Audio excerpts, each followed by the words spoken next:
Let's talk Bridgerton. So after watching the 4 episodes in Season 3 Part 1, I busted out my copy of Romancing Mr. Bridgerton, which I read about 2 years ago when the last season dropped, and perused through it to see what things they kept and what they changed.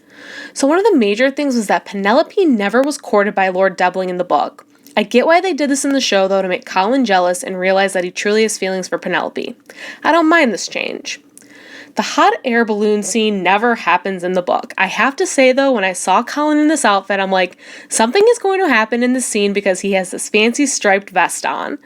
Also, can we just say what the heck, Penelope? Everyone else moved out of the way for the balloon, but you just stand there like a deer in headlights. Didn't make sense. So this was one of the most interesting deviations from the book, is the storyline of Violet Bridgerton possibly getting together with Lady Danbury's brother. Violet in the books is mainly focused on securing matches for all of her children and never remarries. I'm kind of open to seeing how this plays out.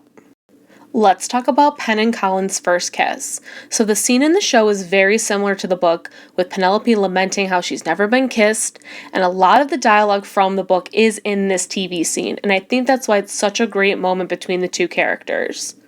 Now about that carriage scene. So if you're wondering if it's in the book, it definitely is. So in the book, the scene starts out on chapter 12 and continues into chapter 13. What's notable is that in the book, before all the spiciness goes down, Colin actually knows that Pen is Lady Whistledown, whereas in the show, he still has no clue.